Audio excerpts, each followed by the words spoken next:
Hola a todos y todas, bienvenidos, un saludo cordial. Nos encontramos en la segunda sesión del curso en línea en modalidad B-Learning sobre la historia de la Reforma Protestante. Y en esta oportunidad tenemos como invitado al profesor Magíster Miguel España. Él es licenciado en Teología por la Universidad Evangélica. También es máster en Teología Sistemática, también por la Universidad Evangélica, y es autor de diferentes libros sobre teología política, teología nicaragüense y otros artículos también académicos. El más reciente, publicado en una de las revistas más importantes de Costa Rica, que publica la Universidad Bíblica Latinoamericana. Así que hoy tenemos a un excelente ponente. Esperemos que podamos disfrutar este diálogo. Y bueno, sin más preámbulo, antes de pasar al profesor Miguel España, me gustaría pedir al hermano Camilo Orozco, no sé si nos escucha, si oramos a Dios también para darle gracias de que estamos acá en este espacio y que vamos a poder disfrutar este tiempo de diálogo con el profesor Miguel España, que por cierto lo tenemos desde San José, Costa Rica. Amén, hermano. Padre, te damos gracias en esta noche por este momento tan especial en el cual nos permites instruirnos, Señor. Bendice a cada hermano, hermana, que de los que estamos por acá, a cada profesor, al profesor Miguel España, que va a exponernos hoy, en esta noche. Oh Dios mío de la gloria, te damos honor y gloria, que nos puedas abrir el pensamiento, que podamos aprender y ser edificados, que todo lo que hagamos en este tiempo, en esta hora, sea para la gloria tuya. En el nombre de Jesús, te damos gloria, te damos gracias. Amén. Amén. Muchas gracias, hermano Camilo, y una vez más, bienvenidos a todos y todas. Y profesor Miguel España, es todo suyo este espacio, así que adelante. Le dejamos con el profesor Miguel.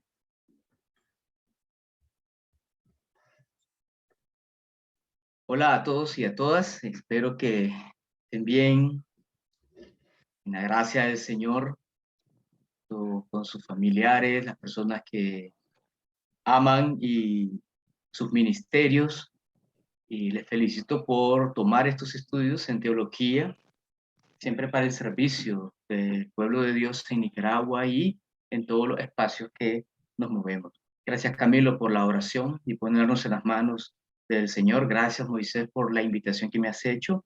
La Facultad Evangélica de Estudios Teológicos del CIET, Managua, Nicaragua. Muchas gracias. Es un tema bien interesante, muy interesante, el tema de algunas ideas teológicas en Martín Lutero. He compartido a través del profesor Moisés un video sobre elementos del contexto, eh, en que algunos antecedentes y el contexto sociopolítico, cultural, religioso, en que se desarrolla la actividad de Martín Lutero, que genera junto con otros personajes y situaciones históricas un proceso renovador que se transformó en un proceso revolucionario, o sea, de una intención de reformar, se convirtió el proceso en un proceso revolucionario que trastocó todas las estructuras sociales, políticas y económicas. Obviamente no todo lo que sucedió en la Alemania y Europa del siglo XVI no solo se debe a la personalidad de Martín Lutero y el proceso reformador religioso, sino que tiene que ver con un sinnúmero de cuestiones en el ámbito político, en el ámbito cultural, filosófico, en el ámbito económico. Entonces, que espero que ese video ustedes lo hayan podido disfrutar, porque primer principio hermenéutico, teológico, es que toda categoría, todo pensamiento, toda propuesta o modelo de teología responde a contexto.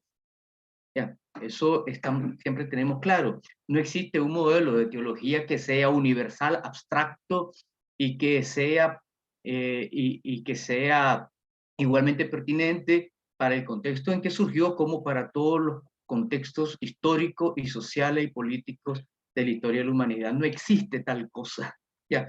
Sino que los modelos teológicos, las propuestas de teología, responden a ciertos procesos sociales, culturales, a ciertos procesos políticos, económicos. Por lo tanto, entonces es sumamente importante para entender las categorías que utiliza Martín Lutero, que aunque son teológicas, pastorales, tienen una implicación profundamente contextual. ¿Ya? A veces, desde el punto de vista teológico, utilizamos categorías teológicas y religiosas, pero que tienen un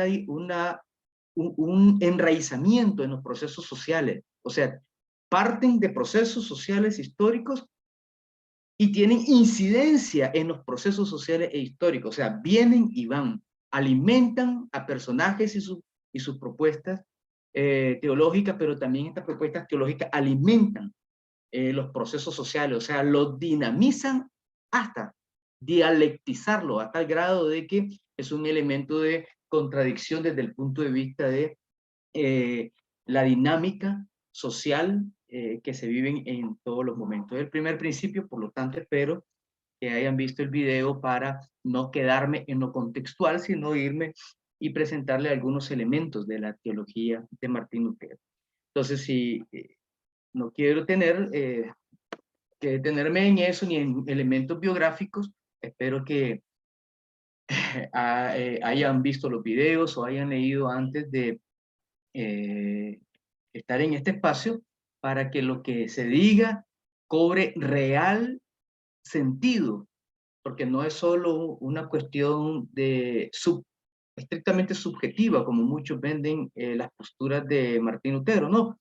Un monje angustiado, agobiado por la culpa, que en cierta ocasión pues se flagelaba cuando era monje, y de todo eso surge un monje rebelde, por así decirlo, que es más o menos una postura de ciertos sectores que no son protestantes. Entonces vamos a ver algunos elementos entonces que nos ubican en el pensamiento de Martín Lutero e iniciamos con decir que Lutero, antes de conocer, digamos, antes de toparse con una experiencia fundamental de fe, con la justicia de Dios, diríamos, él conocía por su formación lo que se denomina la justicia formal de Dios. O sea, la justicia formal de Dios es aquella en la cual Dios castiga al pecador y justifica al justo, desde el punto de vista de las obras de las personas. Lutero sentía una profunda angustia, ya que por más que se imponían las cargas de la ley, siempre se sentía inmerecedor, pecador, y por lo tanto pensaba en un Dios alejado y airado constantemente, no solo contra él, sino en general contra el pecador. Es ahí donde, en esas búsquedas, que es parte de la biografía intelectual y espiritual de Martín Lutero, se topa con la justicia de Dios al estudiar y escudriñar las escrituras. ¿Ya? Entonces, frente a los actos de la ley que imponían penitencia, que imponía actos para hacerse merecedor de la misericordia de Dios, y nunca lo pudo encontrar. Entonces, él fue recomendado por el superior de su orden estudiar entonces teología, y llegó a doctorarse y siendo doctor en teología, en Biblia, en sagradas escrituras. Y en esa búsqueda y búsqueda y búsqueda incesante, él se topa entonces con, en un proceso con las escrituras, se topa con el entendimiento de la justicia de Dios. O sea, Romanos 1:17 hace a entender a Lutero que el pecador era justificado por la sola fe y la sola gracia, no por la obra de la ley. Se podría resumir en una fórmula el giro que dio Lutero, dice Vilanova: el Dios justo de la justicia formal es también el Dios misericordioso, o sea, de la justicia justificadora. Entonces vemos ahí la justicia formal como aquella que te exige procesos formales obras de arrepentimiento, obras que te harían justo ante Dios, cosa que nunca logró Lutero y ninguno de nosotros lo podemos lograr por nuestras obras. O sea, la justicia formal es la justicia de la ley, pero Lutero encuentra, más allá de esta justicia formal, la justicia justificadora, que es la justicia que presenta al Dios misericordioso y no solo al Dios de la ley exigente, al cual jamás se le puede satisfacer porque su exigencia y su ira y su santidad es tan amplia, tan grande y tan tremenda que es imposible ya ser acepto ante él. Entonces, todo esto, entonces, la justificación, ya, por la sola fe y la sola gracia de un Dios misericordioso es el principio fundamental de toda la práctica y de toda la teología de Martín Lutero, porque trastoca totalmente el sistema sacramental. Para Lutero la realidad de Dios está presente sin necesidad de mediadores, que tiene que ver con las estructuras sacramentales de la realidad en ese momento, o sea, un sacramento media entre la gracia de Dios y el ser humano pecador. Ya, entonces como mediador, entonces la iglesia, la jerarquía católica era la mediadora, o sea, la dispensadora de los sacramentos, o sea, los sacramentos como mediadores de gracia, o sea, los sacramentos son salvíficos en ese sentido, pero y como sacramento también la estructura eclesial, el poder del magisterio, del papa, de los sacerdotes, de las obras de la ley, de la flagelación, de dar el dinero por las indulgencias, por ejemplo, ¿no? El tema de la indulgencia es fundamental para entender la teología de Lutero, pero como es parte de su biografía y del contexto, que espero que ustedes hayan investigado un poco, no lo mencioné al inicio. Entonces, trastoca el sistema sacramental. La realidad de Dios está presente ante nosotros. Dios nos ha amado primero, se ha entregado a nosotros y a nosotras, y qué alegría por eso, sin mediadores, sin necesidad de sistemas jerárquicos, sacramentales, formales, sino que Dios está ahí presente y lo encuentra Lutero en esa angustia que él sentía por sentirse inmerecedor. Entonces, con la justificación por la sola fe y la sola gracia, queda en segundo lugar todo el sistema sacramental, jerárquico, sacerdotal. Entonces, esto obviamente entenderán que una religión de poder que sustenta todo su poder en relación a las mediaciones, o sea, los sacramentos, el poder de ella está referida a que ella es la dispensadora de los sacramentos. Sin ello, todo el mundo está perdido. Al relativizar las mediaciones jerárquicas de poder, Lutero, con el tema de la justificación por la sola fe, la sola gracia, entonces pueden imaginarse cómo la Iglesia Católica de ese entonces reacciona, digamos, para defender su estatus de poder, no queriendo entender realmente la gracia y la misericordia de Dios, que no inventa Lutero. O sea, este no es un invento de Lutero, esto es bíblico, es el Evangelio. ¿No? Lutero lo que hace es toparse con este mensaje justificador en una sociedad donde había sido ocultado, negado en nombre de la religión de poder. Entonces, voy a saltarme un poco en lo que les tenía preparado. Entonces vamos a ir a algunos elementos teológicos, digamos, más formales en Lutero. El principio bíblico. Lutero relaciona las escrituras como palabra de Dios solo en cuanto hacen referencia a Cristo. O sea, el Antiguo Testamento es palabra de Dios en cuanto apunta a Jesucristo, el cumplimiento de la escritura en Jesucristo. Lutero no partía tanto de la legalidad de la letra inspirada como hacen los literalistas, ¿verdad? De forma mecánica la escritura, sino que fue crítico, inclusive pudo decir que cualquiera que poseyera hoy el espíritu con tanta fuerza como los apóstoles y los profetas, podría crear nuevos decálogos y otros testamentos, según dice Paul Tillich en Pensamiento Cristiano y Cultura en Occidente, tomo 1, tomo 2, página 258. Entonces, como podemos ver, el principio, este principio bíblico de la sola escritura en Lutero fue un elemento fundamental porque permitió entonces que ya que tuviéramos acceso a las escrituras y a través de las escrituras a Dios mismo, a las promesas de Cristo, ya, directamente en la escritura, y esto permitió entonces que se pudiera traducir la escritura a la lengua vernácula, por ejemplo, el alemán, porque era importante que cada creyente tuviera en su mano la escritura, porque las escrituras, la sola escritura, no el magisterio, no el papa, no concilios, no decálogo humano, sino la sola escritura que nos revela a Dios y a su enviado Jesucristo. Entonces, en esto el protestantismo aportó un elemento existencial en la interpretación de la Biblia, el acercamiento histórico de la escritura. Ahora, el pecado y la fe. El pecado es incredulidad para Martín Lutero. ¿Ya? No tiene un acercamiento estrictamente moralista, sino que el pecado es incredulidad, porque la incredulidad es lo que te permite entonces cometer pecado atentando contra la santidad de Dios y la justicia de Dios.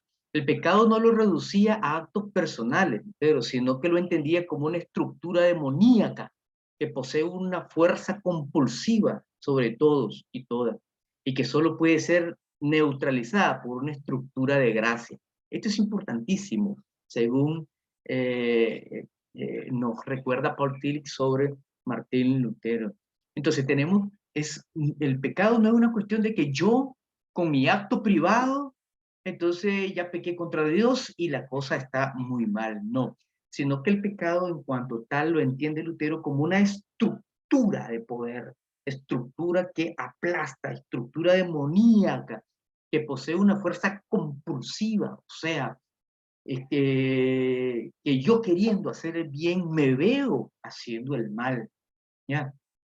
Y hay algo, como decía el apóstol Pablo, en cada uno de nosotros, pero no es solo una cuestión moral o subjetiva individual, sino como estructura de la realidad, estructura en la subjetividad, fuerzas compulsivas, diría Tillich, así lo entendería Tillich en la comprensión del pecado en Martín Lutero.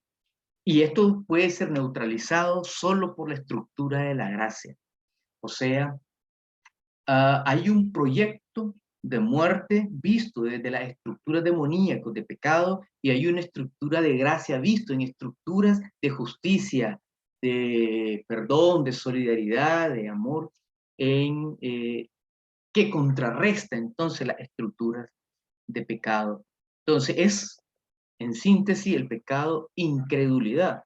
Por lo tanto, lo que vence el pecado es la fe en el Hijo de Dios y que no es recibir a Dios en cuanto Él se nos da, no por nuestras fuerzas ni por nuestra inteligencia, sino porque Él nos amó primero. Se hace énfasis en el carácter receptivo de la fe. Yo no la hago, la recibo. La fe es hacia la persona hace las obras y no las obras a las personas, diría Martín Lutero. ¿Qué significa esto? De que la fe nos constituye como hijos de Dios justificados y justificadas, y no nuestras obras nos constituyen en hijos e hijas de Dios justificados. Al contrario, nuestras obras nos alejarían de Dios porque nuestras obras nos vuelven arrogantes. Nuestras obras nos vuelven arrogantes. Las obras son importantes siempre. Para Martín Lutero eso es incuestionable, pero el problema es cuando tu orgullo, creerte superior a otro, aplastar a los débiles, matar a los débiles, negar la dignidad, la palabra a las personas en nombre de una arrogancia por dinero, por poder, por lo que sea. Entonces, en ese sentido, nuestras obras nos alejan de Dios porque es parte de la arrogancia del ser humano. Entonces, un carácter receptivo, la fe. Yo no he hecho nada, Dios me amó primero y Él me ha dado la gracia de la idea de Dios en Lutero. Aquí es un elemento interesante. El poder, dice, de los hombres se vacía con la cruz, pero en la debilidad de la cruz está presente el poder divino. Dios se revela en lo pequeño, en la debilidad, en la cruz, en la persecución. Ahí es donde Dios se revela, en la cruz, en la persecución, en la debilidad, en lo pequeño. No en lo majestuoso de la arrogancia del mundo y el poder que aplasta y destruye a las personas, sino en lo pequeño, en lo débil, en la cruz. Niega todo aquello que quiere convertir a Dios, digamos, atrapar a Dios, manipular a Dios, cosificar a Dios, reducir a Dios a un concepto, reducir a Dios a una estructura sacramental, jerárquica, de poder para el control pastoral, diría Michel Foucault, ¿no? Decía, por ejemplo, Lutero, hay una frase muy linda y que tiene referencia con la escritura, ustedes se darán cuenta. Nada es tan pequeño, Dios es aún más pequeño. Nada es tan grande, Dios es aún más grande.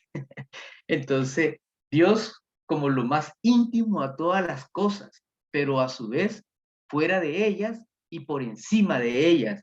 O sea, esta idea de Dios en Lutero ya era como una premonición, una intuición, diríamos, de lo que hoy denominamos como panenteísmo, ya que es diferente a panteísmo, panenteísmo.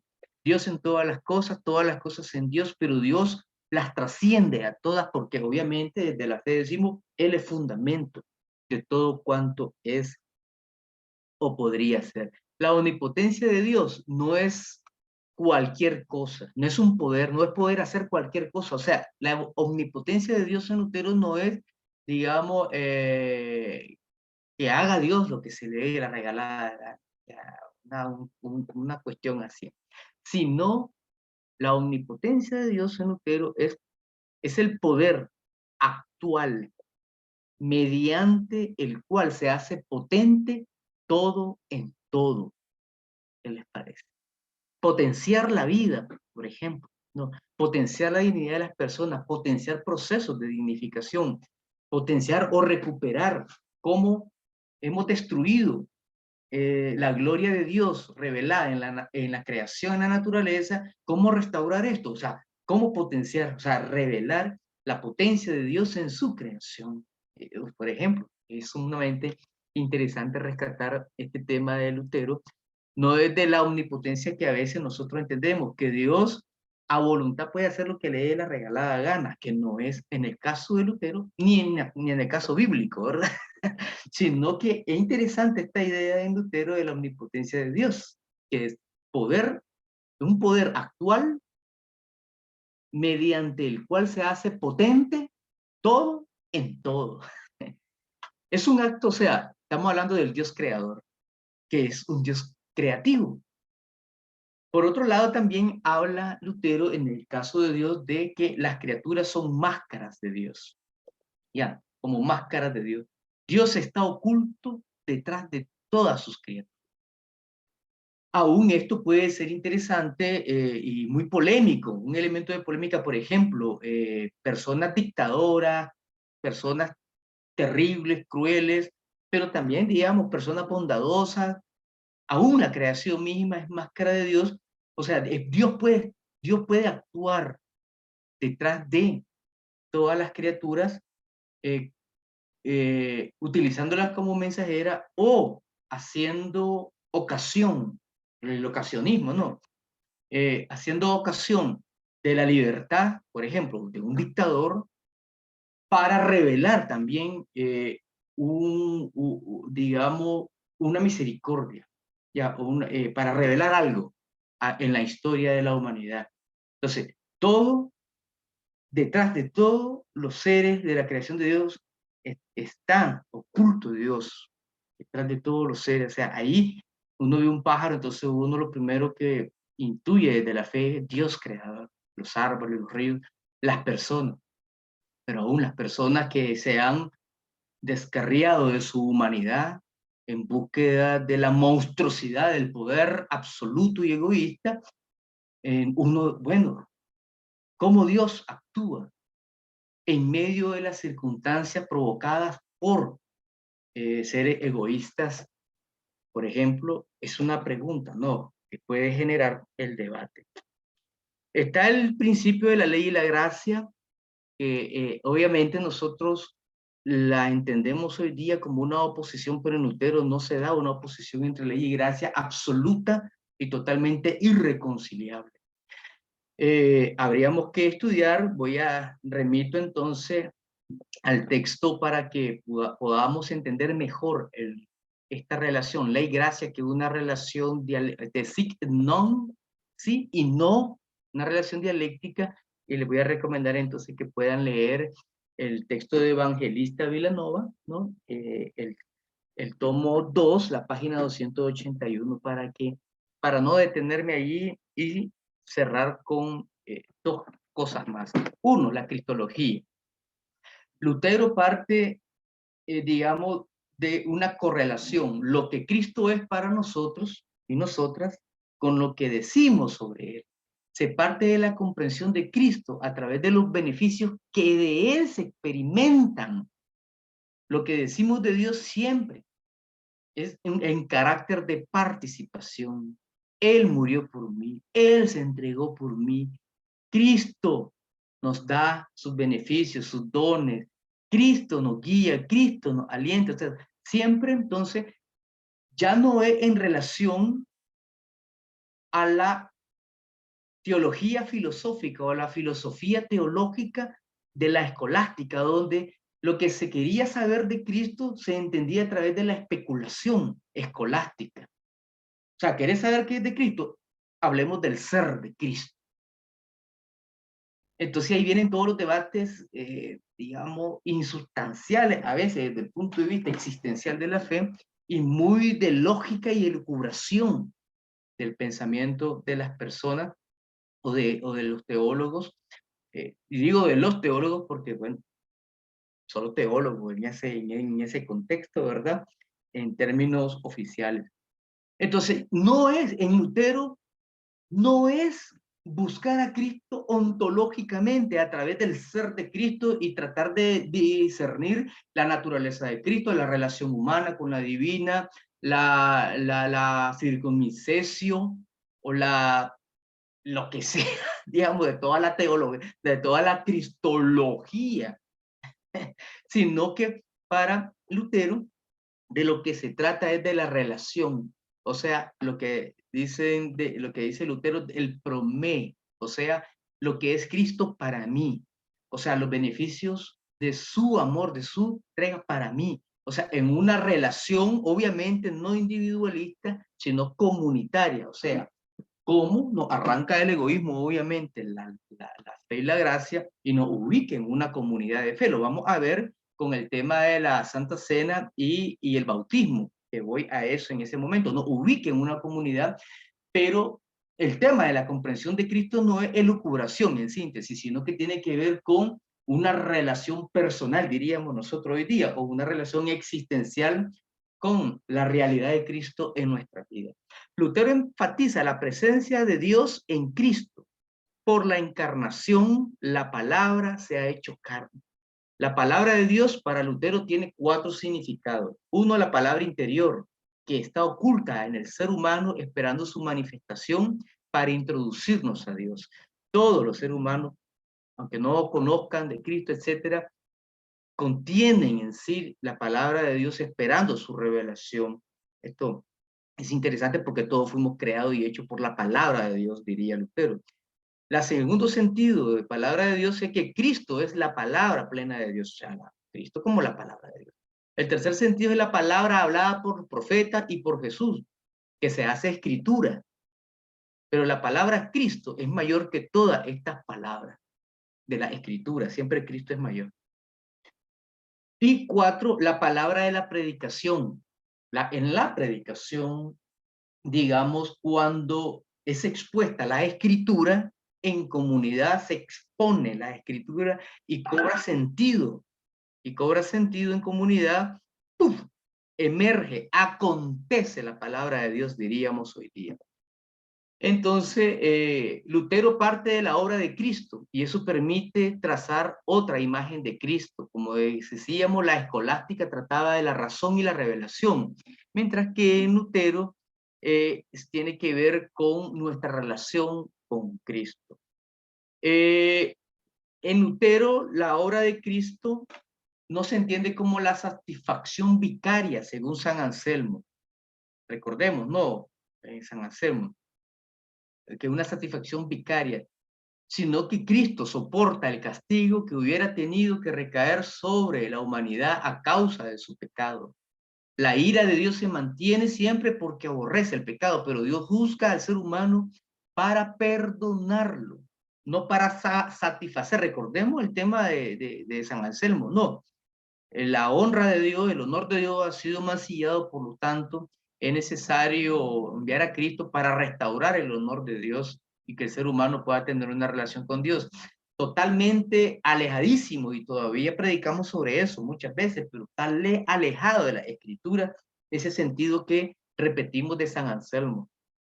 Sino, y Lutero entonces rescata otro sentido, que es el sentido, ¿no?, del amor y la entrega de Cristo a favor de nosotros. O sea, deja atrás el tema de la ira y el honor y la ira de Dios por el tema de la entrega amorosa a favor de la humanidad. Es un giro totalmente radical en ese sentido, que está vinculado con el tema de la justificación como el eje articulador de toda la teología de Lutero. Para Lutero, el Cristo histórico carece de importancia. Bueno, y esto en la exégesis latinoamericana, ¿verdad? Es interesante, es para discutir. El Cristo histórico o el Jesús histórico no le interesa a Lutero para nada. Carece de significancia existencial. De nada sirve, ya que crea que Cristo vivió, murió y resucitó. La significación de Jesucristo depende totalmente del hecho de que en este momento es mi Señor y mi Salvador, que me salva de la muerte y de la angustia del infierno. Por lo tanto, que el Cristo histórico aquí, que allá, eso tiene sin importancia. La importancia es de que Cristo es mi Señor y mi Salvador hoy mismo, me salva de la muerte y del infierno. El bautismo, entonces, y la Eucaristía para cerrar. En síntesis, para Lutero, a través del bautismo, entonces el creyente se identifica con la muerte y resurrección de Jesucristo. La efectividad del bautismo no tiene que ver con palabras mágicas o que un personaje, sacerdote o lo que sea, tenga superpoderes que haga efectivo el rito como tal, sino que tiene que ver con la relación de tres elementos fundamentales en el bautismo. La fe de la persona, de la comunidad, obviamente, en el cual está inserta la persona, la fe, el agua, porque es parte del rito, y el tema de la comunidad como tal. Entonces, la persona, digamos, la fe, el agua y la comunidad hace que el bautismo, digamos, sea eficiente, diríamos, ¿no? Es Dios quien administra el bautismo, aunque el ministro sea indigno o la ministra sea indigno. Bueno, la ministra lo digo yo, ¿verdad? No lo dice en el texto. Esto obviamente contra Zwinglio y los anabautistas. Digamos, Lutero defiende el bautismo infantil, ¿ya? Y esto tiene que ver más que todo con que, digamos, la gracia que se dispensa en el bautismo está más allá de la capacidad de conciencia que decían los anabautistas, digamos, que tiene que ser adulto para bautizarse. Es que la gracia del Señor se dispensa, digamos, aunque independientemente de la dignidad del que oficia el rito, independientemente de también la capacidad de razonamiento de las personas sobre la que se realiza, ¿no?, el rito. Porque la gracia del Señor trasciende la razón, trasciende la dignidad humana. Es Dios quien administra el sacramento, diríamos, o los beneficios de Cristo en el bautismo. Por lo tanto, él defiende el bautismo infantil para no negarle a los niños y niñas ser insertos en el pueblo de Dios. Pero básicamente el bautismo tiene su efectividad no en palabras portentosas o en la dignidad de alguien, del pastor o del sacerdote, sino en la relación, cuando se conjugan tres elementos: la fe, el agua y la comunidad, la unidad de la comunidad. Trasciende entonces el tema de la transubstanciación, ¿ya? Y niega también que a los creyentes se le niega el cáliz. Como ustedes saben, en la tradición católica se le da la hostia, pero el vino se lo dispensa solo el sacerdote. Entonces, no. En la fe, en la comunidad, los elementos del bautismo, en este caso la Eucaristía, permite que la Eucaristía realmente sea efectiva. Entonces, en el caso específicamente de la Eucaristía, entonces volvemos, tres elementos también hacen efectiva la Eucaristía. La comunidad, o sea, la fe de la comunidad, los elementos, digamos como el pan, y la palabra de Dios. Esos tres elementos hacen entonces que la Santa Cena o la Eucaristía sea un sacramento. Para Lutero no es en las palabras de la institución, ¿no? O sea, que genera la transubstanciación según el rito católico, sino que en la relación de unidad que se hace presente y real el cuerpo y la sangre de Cristo. O sea, no es como diría Zwinglio. O sea, el tema de que un símbolo es solo una analogía, un símbolo. No. Para Lutero es más que un símbolo la Santa Cena, porque realmente está Cristo presente.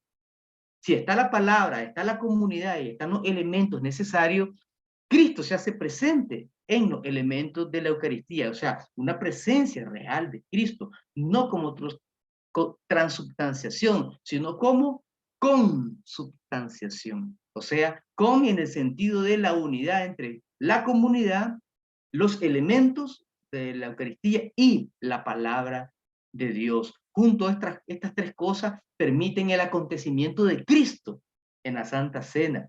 No es solo un símbolo, como dirían los anabautistas en la línea, por ejemplo, de un Zwinglio o de un Calvino en la institución de la religión cristiana, así lo plantea como un símbolo también, en ese sentido.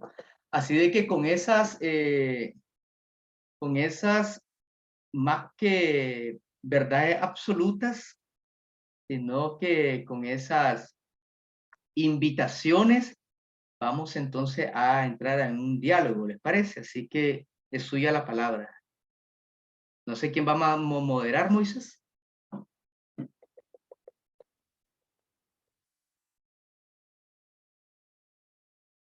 No quise seguir ampliando muchas otras cosas más.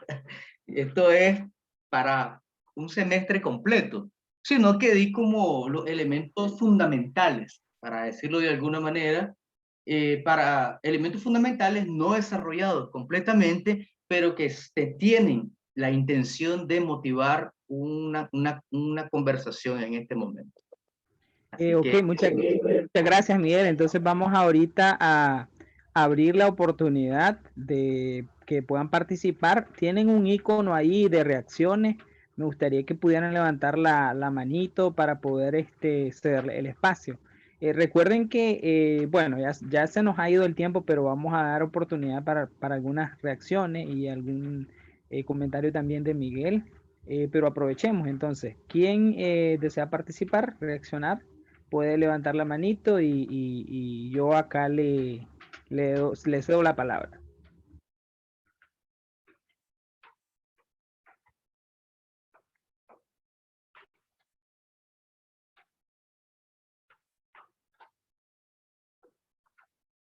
Bueno, mientras se deciden, mientras la piensan, damos también una cordial bienvenida al doctor Jairo Arce, que está acá con nosotros, director del Centro Intereclesial de Estudios Teológicos y Sociales. A ver. Bueno, saludo al doctor, maestro y amigo Jairo Arce, por estar conectado. Y bueno, ahí la provocación sobre el tema de sobre el tema de lo simbólico y lo consubstancial, creo que le toca a él, y el tema del bautismo de niños, a ver qué dice, él como buen anabautista.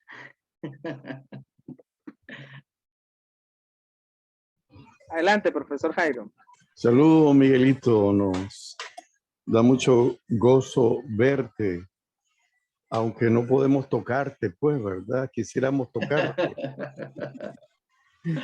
Estaba recordando la jornada que hicimos en los 500 años de la celebración de la Reforma, que fue en el 17, ¿verdad? Sí, 2017, 500 años. Y tuvimos una participación masiva de gente de todo el país. Entonces, nos alegra mucho tenerte. Creo que lo dije en el inicio de estas conferencias,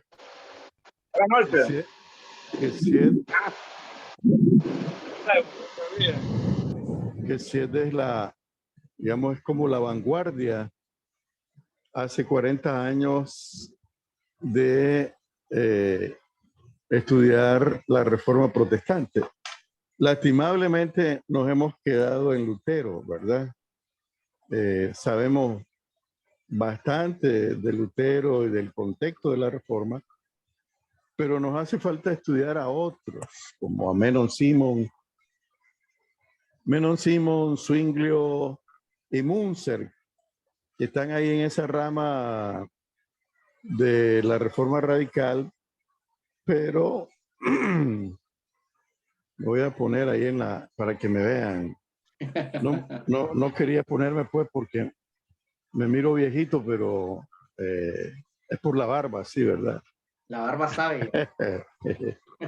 Entonces nos falta estudiar esta parte.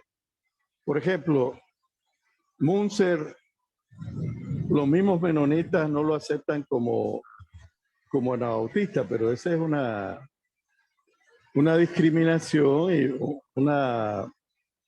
un desconocimiento de todo el aporte de Munzer, que yo creo que si se pone uno a ver lo que escribió Munzer y lo que escribió Lutero, Munzer escribió muchísimo. Claro, él se adhirió a Lutero, a la Reforma, aunque después él con una formación académica teológica fuerte también, tuvo su propio camino, y eso todavía lo tenemos, ¿verdad? Yo no sé cuántas denominaciones existen en Nicaragua, pues, o en América Latina, pero es un sinnúmero. Hace bastante, ahí en Masaya, cuando estábamos con estos talleres, alguien dijo, nosotros somos, dice, de la iglesia de las 13 tribus. Sí, pero solo hay 12, ellos pusieron una más, pues, ¿verdad? Eran de las 13 tribus. Pero nos hace falta escarbar más en la historia y en el aporte de otros como Munzer. Bueno, voy a callarme porque está cayendo una rayería aquí en Managua que es peligroso. Ya han muerto varios por rayo. Gracias, Miguel. Y Gracias, muchas maestro. felicidades. Estamos siempre en contacto y en oración. Y ahí está todo ese aporte. El profesor Miguel coordinó la edición de 2 libros. Uno sobre la conferencia que hizo el hermano Wolfgang Bautz, sobre Lutero en el 500 aniversario, y una Chilot sobre varios de nosotros que escribimos sobre las 5 solas, fue, ¿verdad? Y otros temas. Sí. Muchas gracias. Gracias, hermano, por su comentario. Exactamente, habríamos que rescatar, como se ha intentado en diferentes espacios y momentos en el 7, en los 80, en los 90, el tema de la presencia, digamos, la importancia y el aporte de Münzer, de Simon, de Knox, de Calvino, etcétera, solo hombres porque, bueno, el contexto un poco complicado, aunque hoy día se rescata la imagen de las mujeres en, como, digamos, sujetos importantísimo en la dinámica del proceso de reforma en la Europa del siglo XVI. Las mujeres jugaron un papel importantísimo, ¿no? Pero que por el contexto y un sinnúmero de causas vinculadas a esa realidad, los machos, ¿verdad? Siempre estaban como en los puestos de poder y de dignidad, y son los que se recuerdan y se adulan más todavía hoy día, pero es importante, además de rescatar a estos hermanos, que realmente sí, yo soy muy seriano en ese sentido, ¿verdad? Y las exigencias del campesinado de restitución frente a la oligarquía, a la burguesía y a los grupos de poder que sometían al campesinado a la voluntad de la desgracia de estos grupos de poder. Yo entonces me rescato las demandas de este movimiento campesino, indígena, obrero. Como tierra. Sí, hermana, bendiciones. Entonces, en ese sentido,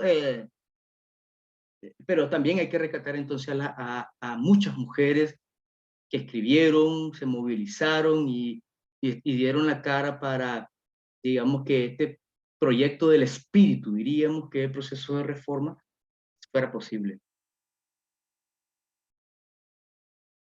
El profesor Johnny nos ha sugerido acá que los que deseen participar y no sepan utilizar el icono de la manito puedan abrir sus micrófonos y hacerlo.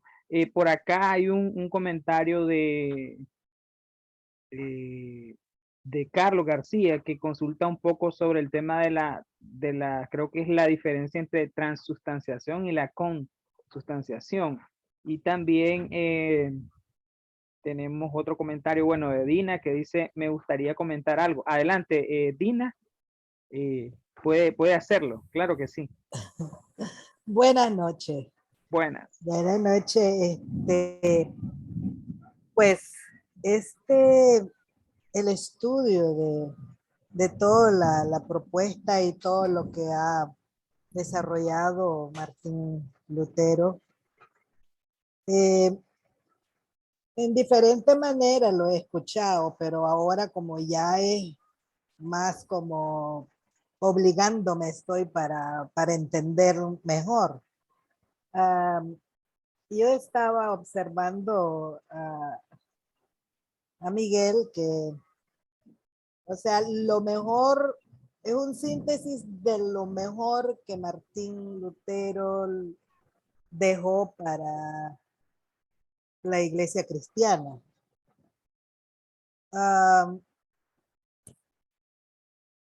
Dos observaciones tengo. Uno, ¿por qué solo leemos o en exposiciones así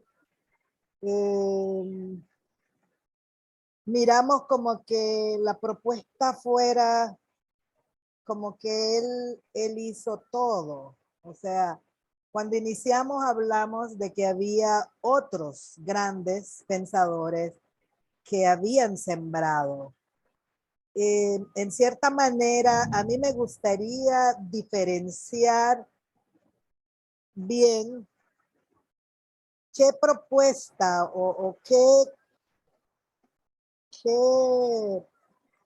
propuesta, sí, qué propuesta él está poniendo que sea nuevo de lo que otros no lo dejaron. O sea, que no es de otros, pues.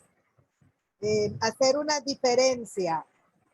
¿Cuál es propuesta Martín Lutero trajo como nuevo después de 100 años y cuáles propuestas él lo retoma de otros pensadores, de otros reformistas, de otros que lucharon 100 años atrás. Uno. Otro es cuando uno lee sobre, o sea, cuando uno está leyendo sobre él, sobre Martín Lutero, vienen críticas como que su forma de actuar, de proponer, lo relacionan como todo un alemán, con una mentalidad alemán, y me gustaría ver de qué manera es injusta la sociedad actual en comparar de que fue él el primero que fue el que criticó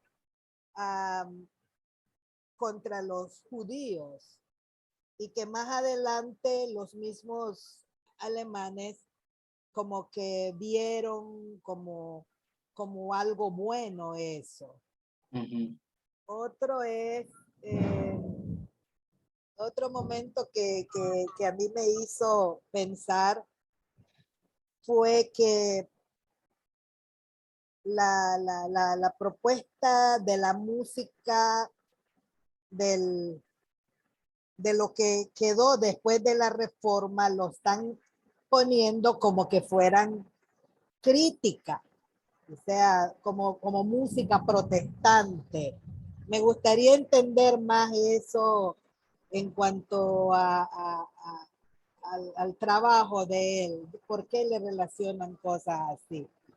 Inclusive los nuevos pensadores o la gente que critican el trabajo de los reformadores también dicen que es el que abre puerta a las mujeres, pero no solo a las mujeres, sino que a otro género también. Tal vez ese tipo de cosas me gustaría dominar un poco más, manejar un poco más en este trabajo que estamos viendo, exponiendo y que nosotros vamos aprendiendo, porque son cosas actuales, son críticas actuales que está en la palestra y creo que es bueno que entendamos. Gracias. Muchas gracias, Dina. Solo leo un comentario acá antes de que dar espacio a otra persona y Miguel pueda reaccionar a los comentarios de Dina. El profesor Johnny por acá nos comenta que estos textos que mencionó el profesor Jairo Arce sobre la reforma, tanto la revista Chilot como un pequeño libro de mano, están disponibles en la biblioteca Yorca Salís. La biblioteca Yorca Salís es una biblioteca abierta, ustedes pueden llegar con su cédula y pueden leer ahí, hay un espacio donde pueden leer esos libros, entonces también aprovechamos para invitarles a que conozcan la biblioteca Yorca Salís. No sé si hay alguna persona más que quisiera participar o si no, se va preparando mientras Miguel reacciona a varias preguntas, ¿verdad? Que nos ha colocado Dina. Ok, vamos a iniciar con lo de la transubstanciación y consubstanciación. Miren, bueno, creo que no va a tomar mucho tiempo.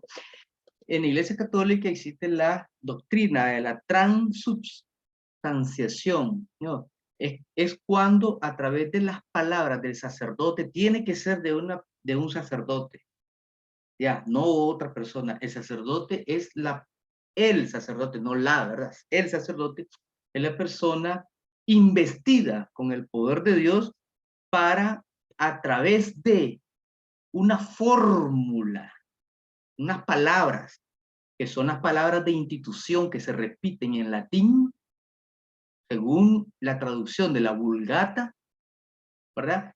Que se repite en latín. Después del Concilio Vaticano II, entonces hay quienes practican el rito en el idiomas vernáculos, pero hay otros que insisten entonces en que esas palabras de institución que nosotros llamamos en nuestra iglesia Santa Cena, esas palabras exactamente es en boca de un sacerdote, en el orden de una liturgia, entonces cobran el poder para que los elementos de la hostia, el pan y el vino, sea el cuerpo real de Cristo. No es presencia, como dice Lutero, es el cuerpo y la sangre real, literal. Comer mi cuerpo y comer mi sangre, literal. Entonces, ese rito con esas palabras exactas, ni más ni menos, y en el orden correcto, y en el momento litúrgico correcto, y por un sacerdote, convierte entonces, o sea, transubstancia, o sea, convierte los elementos en el cuerpo y la sangre real de Cristo, real. Y por ello es, si uno entiende qué significa esto, por eso es que los laicos, los creyentes católicos laicos, no pueden beber de la copa, que una restitución a la comunidad que hace Martín Lutero, que todos bebamos también de la copa. ¿Por qué? Porque la sangre de Cristo se supone que es la que tiene el poder de redimir los pecados. Y el sacerdote en su investidura es el único que puede tomar de la copa porque es el que tiene el poder de remitir los pecados en el confesionario.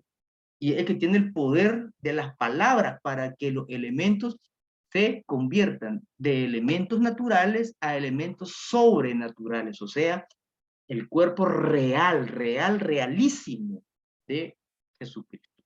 Esa es la transubstanciación. La consubstanciación lo que dice es de que este pan y este vino no es que se convierten realmente en el cuerpo y la sangre de Cristo, sino de que lo que en ellos hay es que se revela la presencia real de Cristo. Es diferente de decir que el cuerpo y la sangre de Cristo, tal cual, estás bebiendo sangre y estás comiendo carne, es Cristo, esa es transubstanciación. Es diferente a decir que es solo presencia real, y la presencia real no depende de la dignidad de un sacerdote. Recuerden la crítica a los mediadores, sino que la gracia dispensada a través de la Santa Cena solo viene de Dios, no de la dignidad de un sacerdote, de un mediador santo, puro, poderoso, que tenga palabras mágicas casi de institución. No, entonces, la presencia real en los elementos de la Santa Cena es presencia real que solo se hace presencia real en esos elementos cuando hay tres elementos, tres cosas clave que deben de coincidir en una liturgia de Santa Cena. Es la fe, los elementos, o sea, el pan y el vino, y la comunidad. Sin comunidad no puede haber un rito eficaz. Sin fe, mucho menos. Y si no está en el centro la palabra de Dios, tampoco. Entonces estos tres elementos juntos en un acto de fe congregacional de iglesia, hace que en estos elementos no sea el cuerpo y la sangre real, sino que ahí esté la presencia real de Jesucristo. Es diferente. Eso es para tratar de explicar un poquito sobre la diferencia entre la transubstanciación y la consubstanciación. Ahora, sobre Dina. Sí, exactamente, ya ha puesto el profesor Moisés de que en un encuentro anterior a estos, Dina, conversaron sobre lo que se llaman prerreformadores, que no debería llamarse prerreformadores porque es un juicio que se hace a partir de la labor de Lutero, Calvino y los diferentes reformadores del siglo XVI y XVII. Entonces, se les dice pre en relación a la obra de los reformadores posteriores. Yo creo que es una injusticia porque en el caso de Wycliffe y Hus realmente tienen sus propios méritos, no son pre de nadie. Nadie puso el lomo por ellos. A nadie se le quemó un cabello en nombre de Hus. A Hus lo quemaron enterito en la hoguera, ¿ah? Lo quemaron enterito en hoguera, y nadie se le quemó un pelito en nombre de Juan Hus.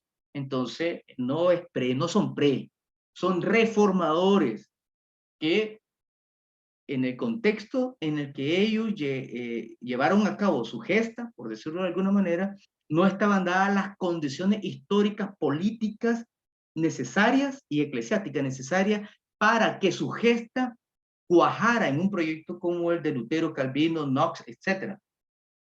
Entonces, la ventaja de Lutero es que él aparece y lleva a cabo su gesta en un contexto donde era un barril de polvorín y él fue la chispa.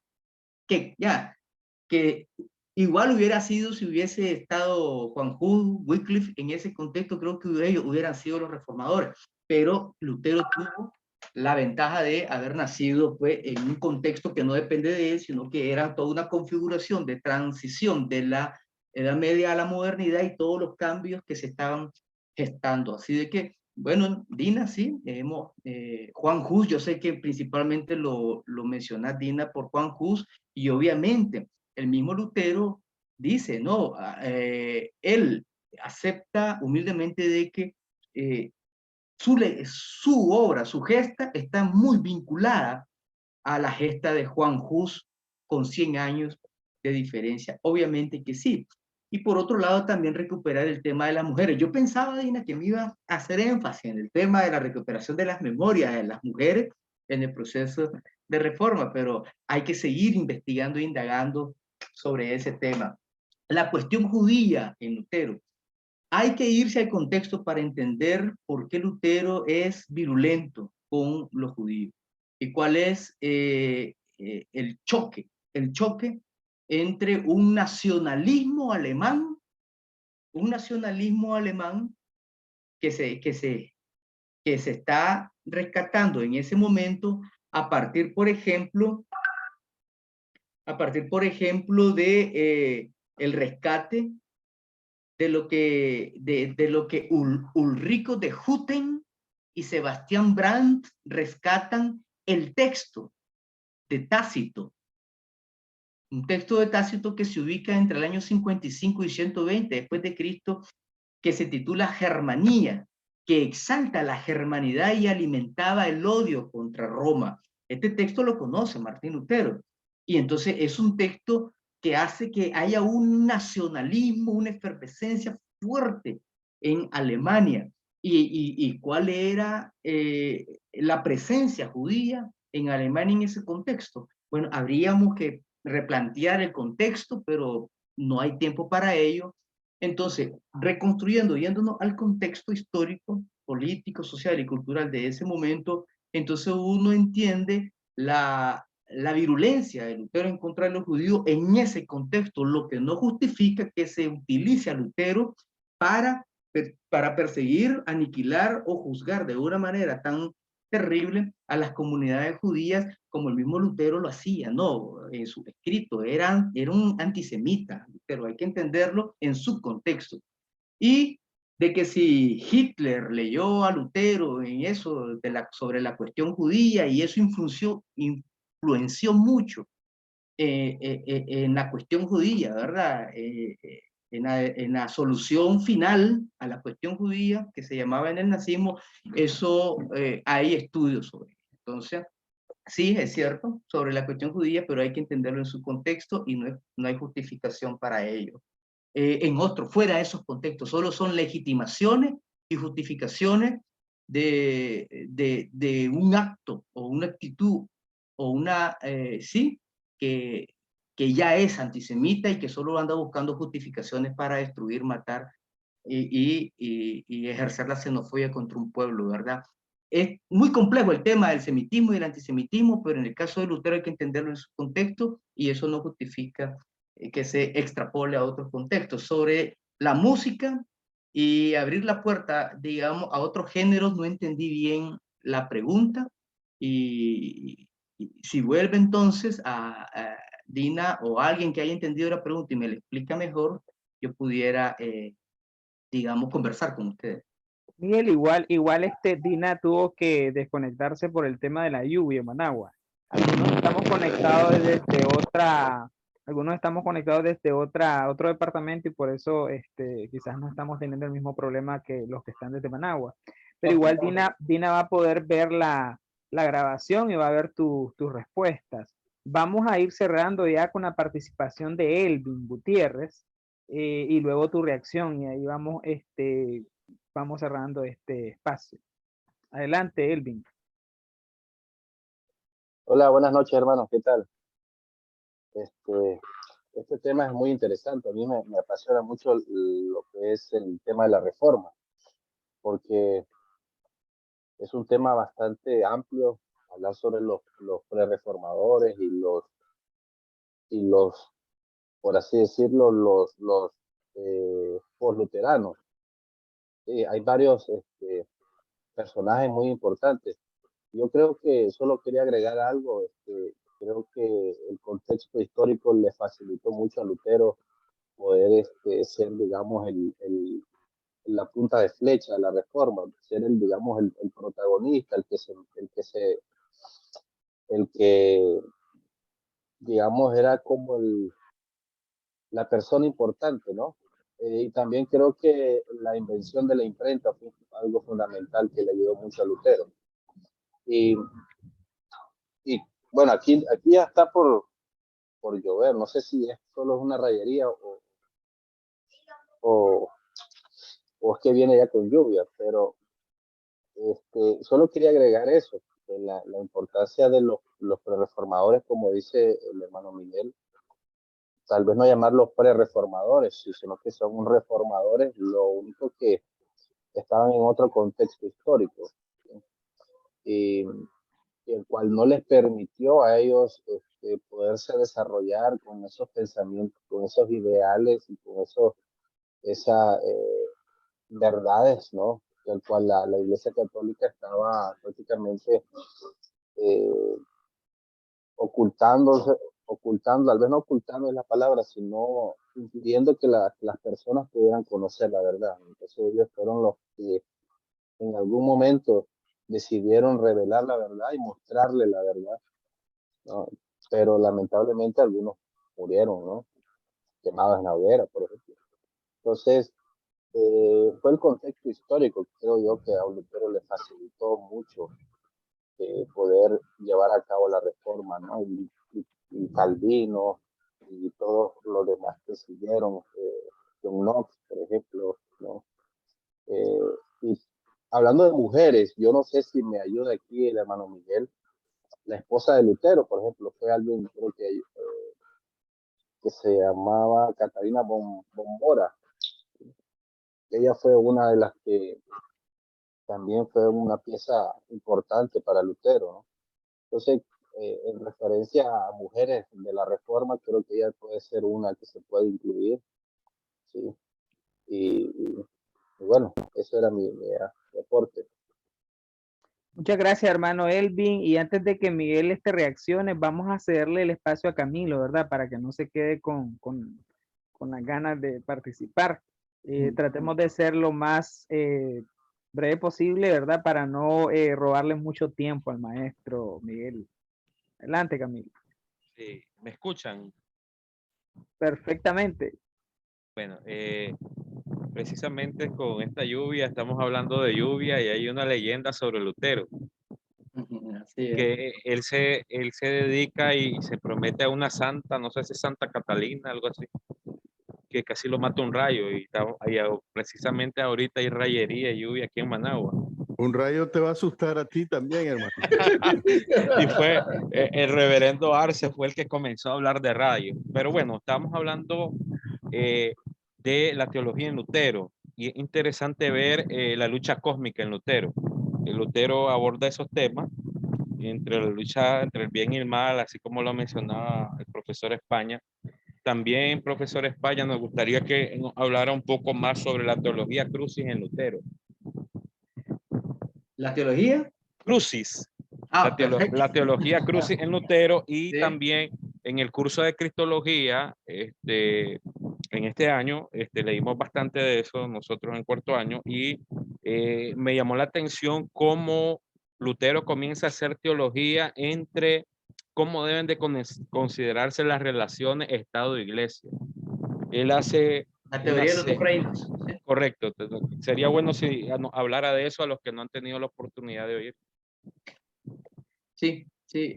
Hay, claro, como le dije, hay cualquier cantidad de temas en Lutero, pero sobre esos dos temas, Camilo, en 1518, cuando se estaban en los orígenes, ¿no?, de darse a conocer Lutero con las 95 tesis y la reacción, ¿no?, del magisterio, que los pone chivas, como decimos.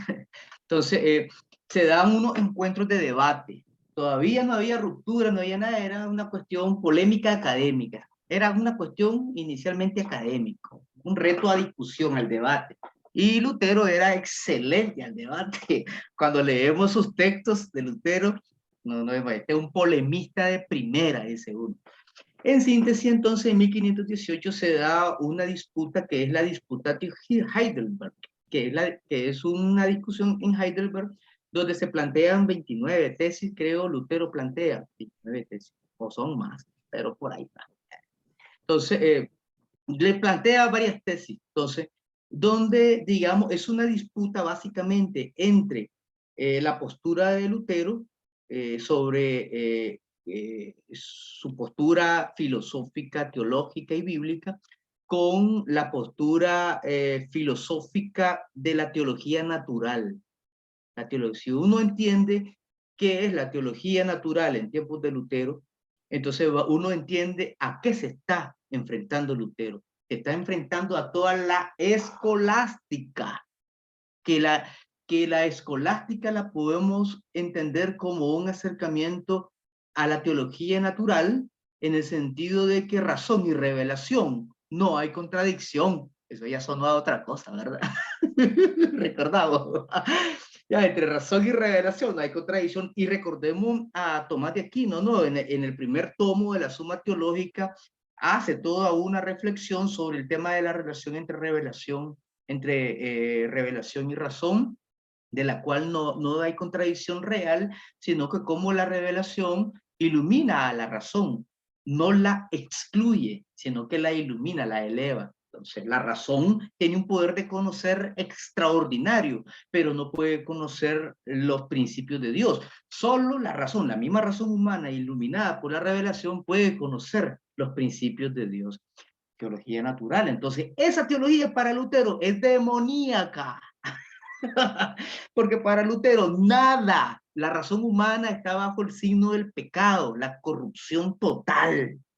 Por lo tanto, la teología natural para él era demoníaca, ya, era soberbia, engreimiento humano. Entonces, en la disputación de Lutero en Heidelberg, entonces él plantea las tesis de la tesis número 19 a la tesis número 23, que básicamente donde él es el corazón de la disputación en contra de lo que él le llama a la teología natural, que es la teología de la gloria.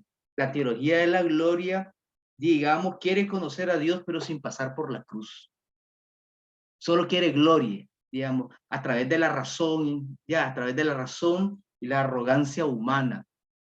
Pero él propone, entonces, Lutero, que la única manera de conocer a Dios sea a través de la cruz. No se puede hablar de Dios sino a través de la cruz, porque las cosas de Dios, la grandeza de Dios y la sabiduría de Dios se le oculta a los de la teología de la gloria, o sea, a los que quieren desde su poder razonador, teológico, razonador, especulador, conocer los tesoros de la sabiduría de Dios, que es imposible a través de la razón humana, sino que es aquella sino solo aquella razón que ha sido rota, molida por la cruz de Cristo. Solo es arrodillado frente a la cruz de Cristo que uno puede conocer a Dios. Y todavía Lutero, a este inicio, todavía habla de la posibilidad entonces del conocimiento humano, pero sometido a la cruz de Cristo, y bajo la gracia que puede ser guiado para el conocimiento de Dios. Pero posteriormente Lutero desarrolla su cristología y su soteriología, donde el tema de la especulación sobre Cristo y la salvación, eso es en segundo o tercer lugar. Lo más importante es el Cristo para mí, o sea, sus beneficios para mí. No, ¿qué importa que la especulación teológica filosófica diga? Lo importante es que ese Cristo, Señor y Salvador, me ha salvado y me ha dado sus dones y me ha hecho una nueva criatura. Eso es lo más importante. Entonces, pero en ese momento, estamos hablando apenas inicialmente, en 1518, unos meses después de que encendió la mecha con las 95 tesis, que da esa disputa con los dominicos, ya unos grandes, los dominicos, imagínate, los dominicos, ¿no? Un genio en teología y con toda la herencia de la escolástica. Entonces, para destruir el fundamento de la arrogancia humana y de la teología natural, la teología aristotélica. Lutero es anti-aristotélico, y Aristóteles es el fundamento de toda la escolástica, recordemos, y el mismo Tomás de Aquino, ¿no? Y Alberto Magno. Entonces, está en contra de Lutero, porque Lutero sirve desde su organón, recordemos el organón de Aristóteles, que le sirve entonces a la escolástica y a la, bueno, primero a la escolástica fundamentalmente, como el fundamento noológico, epistemológico, para la teología natural de, digamos, tomista y escolástica tomista. Y contra eso va de frente, ya. Lutero. Por eso al final, digo esto para cerrar, hay quienes presentan de que la diferencia fundamental entre la perspectiva eclesiológica, teológica y de todo sentido entre la Iglesia Católica y la perspectiva evangélica protestante es de que la Iglesia Católica tiene una teología muy, digamos, una teología muy vinculada al tema de lo natural, revelación y razón. Ya, mientras que la teología evangélica es una teología más existencial, no existencialista, hay que usar bien los términos, una teología más existencial. Si uno entiende, en eso consiste realmente la oposición entre las visiones de fe, eclesiológicas, teológicas, sociales, entre las dos iglesias, entonces uno va a entender el desarrollo de estas dos visiones como dos paralelas en la historia de la modernidad en Occidente fundamentalmente. Una iglesia fundamental en una teología más natural, ¿no? En general, o sea, una teología más legal, de derecho canónico, natural, y una teología evangélica más existencial, ¿de acuerdo? Entonces, y subjetiva, en ese sentido, así que, bueno, existencial no, y subjetiva. Y sobre el tema de los dos reinos en síntesis, tiene que ver con de que Dios ha puesto las dos autoridades, o sea, la autoridad civil, a cual Dios le da la espada para castigar a todo malhechor. Ya, entonces, por lo tanto, los cristianos no tenemos, y las cristianas no tenemos que temer a las autoridades, porque las autoridades fueron puestas por Dios, pero no para agredir al ciudadano, al creyente, sino para castigar al malhechor. Dios puso esa autoridad y es puesta por Dios, pero también puso la autoridad espiritual, ¿no? Que es para, digamos, acompañar, ¿cómo es la palabra? Apacentar, ¿no? A la grey del Señor. Estas dos autoridades existen, pero no deben de mezclarse. Son dos dimensiones, ¿no? Son dos dimensiones puestas por Dios con la autoridad de Dios. Pero una cosa importante, porque esto tendría que explicar más, pero voy a cerrar con esto.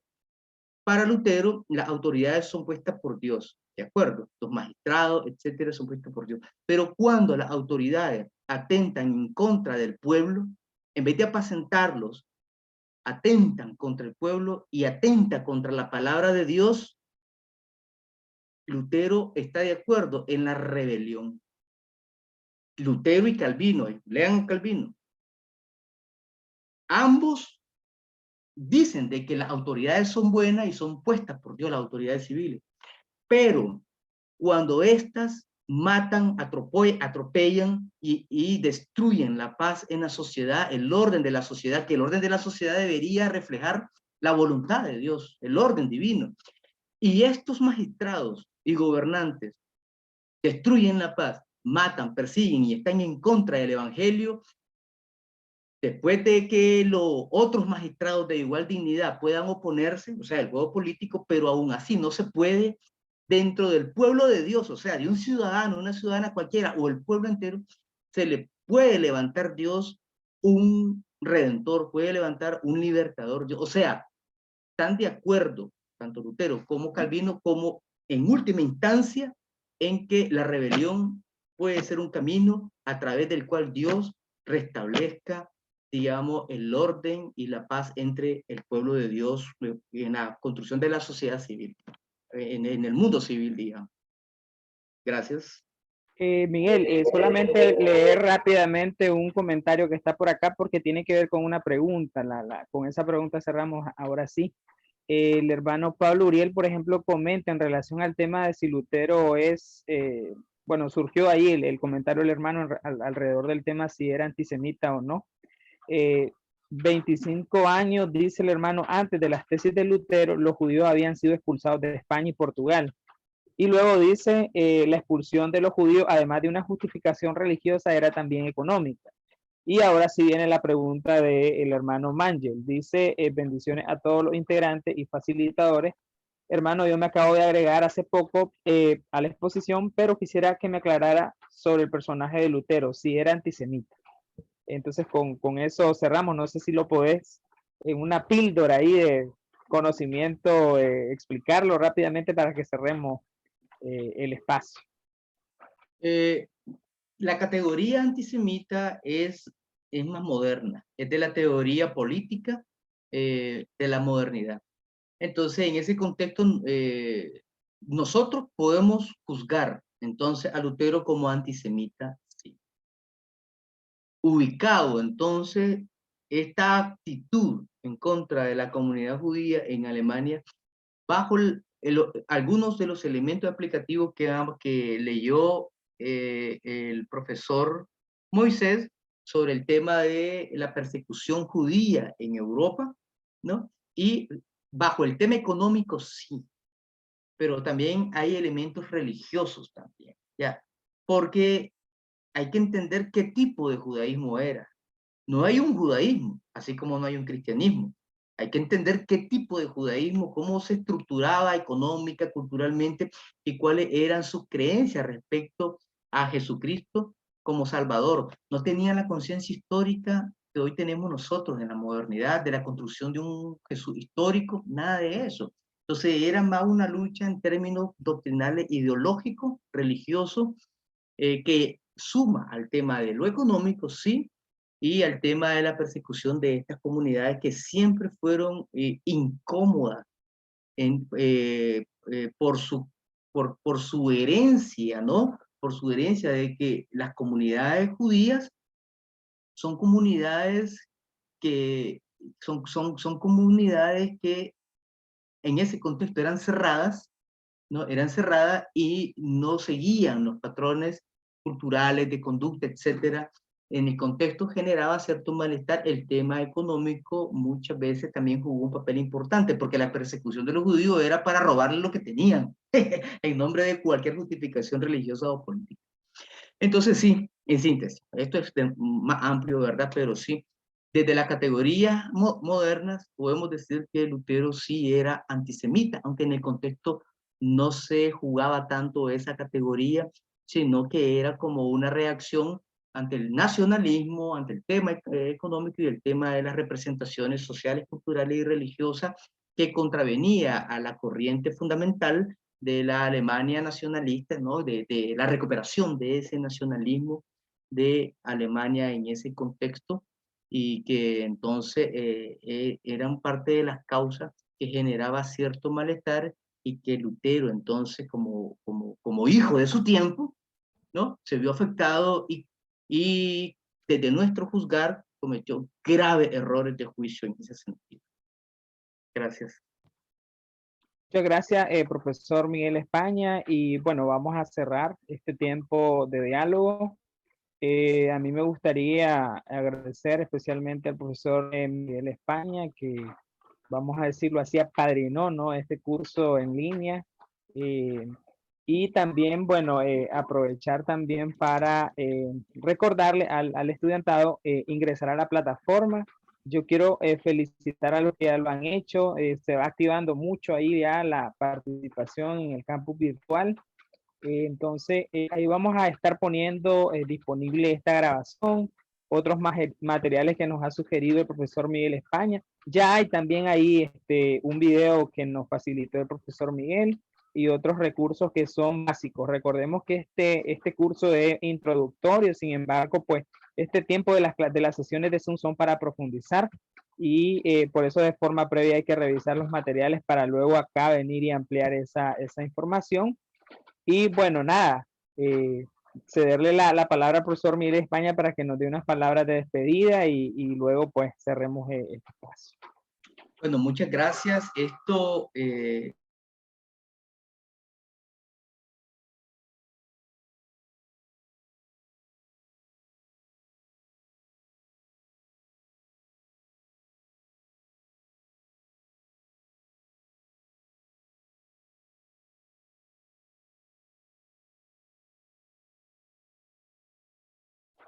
No sé si soy yo, pero se quedó congelado, sí, el profesor Miguel.